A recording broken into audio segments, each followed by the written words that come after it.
मैं अपने गुरुजी को प्रणाम करता हूँ। हम लोग पढ़ रहे हैं उपन्यास। उपन्यास पढ़ रहे हैं। उपन्यास में पढ़ रहे हैं परिभाषा। परिभाषा दो विचारकों के अनुसार दिया जा सकता है।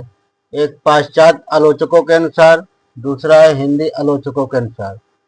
तो कल हम लोग देख चुके थे, पाश्चात्य आलोचकों के अनुसार देख चुके थे। आज देखेंगे हिंदी आलोचकों के अनुसार, परिभाषाएं देखेंगे। तो हम लोग देख रहे हैं हिंदी आलोचकों के अनुसार उपन्यास की परिभाषाएं। उपन्यास की परिभाषाएं जो सबसे पहले देखते हैं रामचंद्र शुक्ल के अनुसार। रामचंद्र शुक्ल जी कहते हैं कि मानव जीवन के अनेक रूपों का परिचय कराना उपन्यास का काम है। मानव जीवन के अनेक रूपों का परिचय कराना उपन्यास का काम है। यह मनुष्य सूक्ष्म घटनाओं को प्रत्यक्ष करने का प्रयत्न करता है जिनमें मनुष्य का जीवन बनता है। यह रामचंद्र शुक्ल जी कहते हैं। दूसरे नंबर पर है प्रेमचंद जी को देखते हैं। प्रेमचंद जी कहते हैं कि मैं उपन्यास को मानव चरित्र का चित्र मात्र समझता हूँ। मानव चरित्र पर प्रकाश डालता है और उसके रहस्यों को खोलना ही उपन्यास का मूल तत्व है। ये प्रेमचंद जी कहते हैं। और आगे बढ़ते हुए श्याम सुंदर दास जी कहते हैं कि उपन्यास मनुष्य के वास्तविक जीवन की काल्पनिक कथा है। श्याम सुंदर दास जी कहते हैं कि उपन्यास मनुष्य के वास्तविक जीवन की काल्पनिक कथा। ये श्याम सुंदर दास मिश्र जी कहते हैं कि युग की गतिशील पृष्ठभूमि पर सहज शैली में स्वाभाविक जीवन की एक एक एक पूर्ण व्यापक झांकी प्रस्तुत करने वाला गद्य काव्य उपन्यास कहलाता है।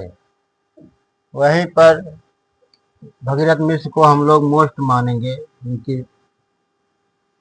उनकी परिभाषा को बाबू गुलाब राय जी को देखते हैं।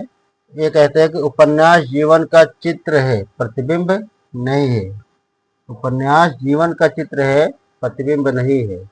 नंदुलारे वाजपेयी के अनुसार देखते हैं, उपन्यास कलात्मक गद्य कृति है जिसमें मानव जीवन की व्याख्या ही सर्वोपरि तत्व है। पदबद्ध उपन्यास नहीं हुआ करते हैं। ये पंक्ति पदबद्ध उपन्यास नहीं हुआ करते हैं। किसकी पंक्ति है? ये नंदुलारे वाजपेयी जी की है। और इसी बीच अज्ञे जी को देखते हैं। अज्ञे जी कहते हैं कि उपन्यास व्यक्ति के अपनी परिस्थितियों के संबंध में अभिव्यक्ति के उत्तरोत्तर विकास का प्रतिनिधित्व करता है। उत्तरोत्तर विकास का प्रतिनिधित्व करता है। यहाँ नहीं आ रहा तो यहाँ लिख दीजिए। जैनेन्द्र जी को देखते हैं। कहते हैं कि पीड़ा में परमात्मा बसता है। मेरे उपन्यास में आत्मपीड़न के साधन है। मेरे उपन्यास जो है आत्मपीड़न के साधन है, जैनेन्द्र जी कहते हैं। और यही जयशंकर प्रसाद जी को देखते हैं। कहते हैं कि मुझे कविता और नाटक की अपेक्षा उपन्यास में यथार्थ का अंकन सरल प्रतीत होता है। कविता और नाटक से सरल उपन्यास जयशंकर जी प्रसाद को लगता है। इसलिए कहते हैं कि मुझे कविता और नाटक की अपेक्षा उपन्यास में यथार्थ का अंकन सरल प्रतीत होता है, जयशंकर जी कहते हैं।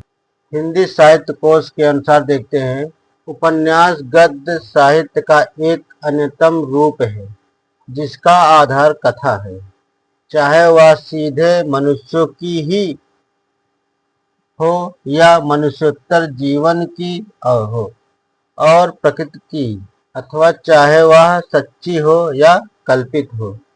उपन्यास गद्य साहित्य का एक अन्यतम रूप है।